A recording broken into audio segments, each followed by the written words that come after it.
when you price a SaaS business, you will agree on whatever pricing model and price point you have with your customer when you sell it. What you won't know and what your customer won't know is what product you will actually sell them next year, because you're going to develop it, right? You have roadmap coming in, you're going to improve it, you're going to change the product and so forth. So that means that it doesn't make sense for you or the customer to agree on a price in the future. Like, if I don't know what I'm buying from you in 2 years, how can we agree on what it's worth or not?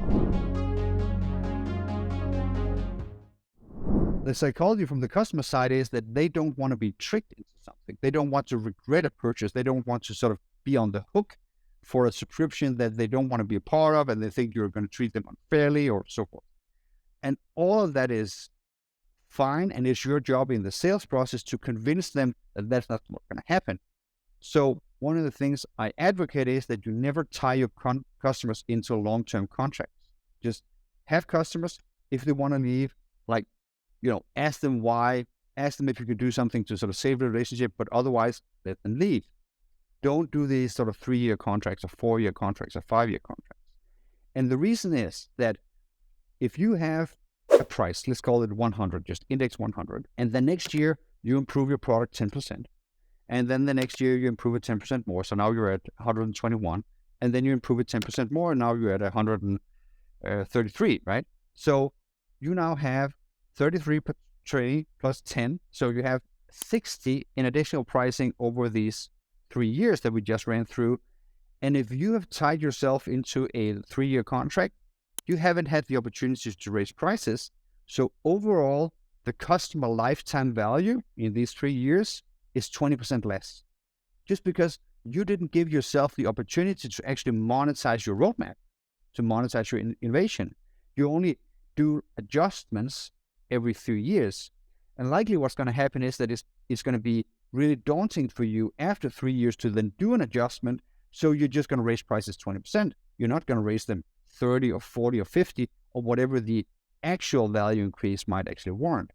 So this is a lot of my projects. I just come in and say, hey, you haven't raised prices for 5 years. Like, how about we double them tomorrow?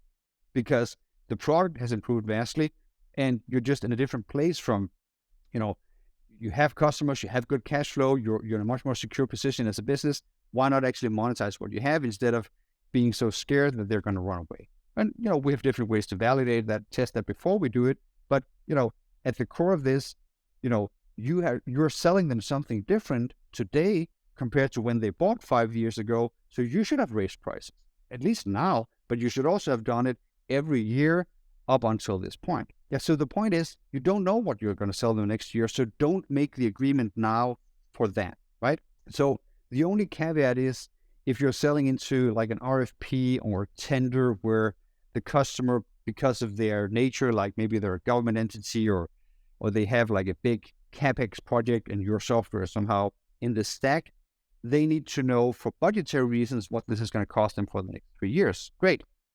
This is where the concept of commercial debt comes in, where I would say, well, you can give them a fixed price for the 3 years, but you need to sign them onto an agreement that says that you are then going to increase them to whatever list price you have at the end of that period. So they get this sort of price moratorium, safe period for 3 years or 2 years or whatever the time period is, where you can agree on a set price, land the RFP or whatever it is.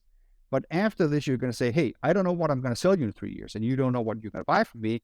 So let's agree that at that time, markets will determine it. Whatever I'm able to sell to your competitors probably is a fair price, so you will pay that too. If you don't like that price, you'll churn, right? But it is my job as a business owner to provide fair value for the money I charge. So it's going to be in my best interest to make it worth your while in those 3 years' time, or not raise prices, right?